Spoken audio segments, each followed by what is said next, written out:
the struggle for the throne intensified, Prime Minister Jung-woo slowly began shedding the calm and loyal image he had carefully maintained for years. The moment Prince Ian chose to honor the late king's final command, the balance inside the palace shifted dangerously. Jung-woo grew increasingly desperate to block the transfer of authority, pressuring baby mama behind closed doors while secretly aligning himself with Sungwon, whose obsession with removing Grand Prince Ian had already crossed every line.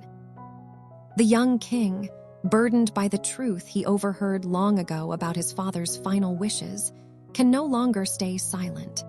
He openly announces that the throne will be handed over exactly as the late king intended. His declaration shakes the entire palace, leaving ministers and royal officials stunned into silence. Yet amidst the chaos, baby mama appeared to waver for the first time. After receiving forgiveness from Ian despite everything that had happened between them, she quietly made a decision that could destroy the people standing behind the conspiracy. She quietly orders Court Lady Eam to bring back the woman she had secretly hidden away, seemingly referring to Aram, the one person capable of exposing Lord Inpyeong's darkest crimes. Amid the growing chaos, Hee Joo and Ian finally stop running from their feelings. Unable to hide her feelings any longer, Hee Joo confessed the truth she had been suppressing for so long, admitting that her heart had already chosen him long ago. The confession led them into a desperate, emotional kiss that felt less like a fleeting moment and more like two people clinging to each other while the world around them collapsed. Even with danger looming over them from every side, they held onto one another as though neither wanted to let go again. But their brief happiness was cut short almost immediately. Just moments later, chaos erupted as an explosion thundered through the palace. On her way to speak with her family, Hee Joo suddenly sensed something was terribly wrong and rushed toward the royal audience hall. By the time she arrived, the entire building was already engulfed in flames. Panic spread through the palace when word emerged that Prince Ian was still trapped inside. The horrifying scene brought back memories of the deadly fire connected to the late king's death, making the situation feel even more ominous. Without hesitating for even a second, Hee Joo ran directly into the burning hall. Surrounded by collapsing flames and smoke, she eventually found Ian unconscious inside the burning wreckage and desperately dragged him out before the fire consumed everything around them.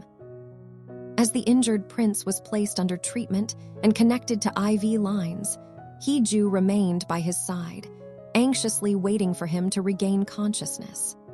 However, while he lay unconscious, rumors rapidly spread throughout the capital claiming that Grand Prince Ian had died in the fire. Sensing an opportunity, Jung-woo quietly approached baby mama and suggested that she should temporarily assume control of the kingdom as regent until matters surrounding the unconscious prince were settled. His words carried an unsettling undertone, as though he had already begun preparing for a future without Ian. Meanwhile, authorities arrested a royal guard connected to the explosion, but Hee Joo quickly realized the explanation felt far too convenient. She openly questioned how a single low-ranking guard could possibly have orchestrated such a massive attack on the council hall alone, making it clear she believed someone far more powerful was hiding in the shadows. Relief finally arrived when Hee Joo learned that the prince had awakened. She immediately rushed to him, and the moment she entered, Ian pulled her tightly into his arms, holding her as though he had nearly lost her forever. Soon after, Prince Ian appeared before the council himself, silencing the rumors with his unexpected return.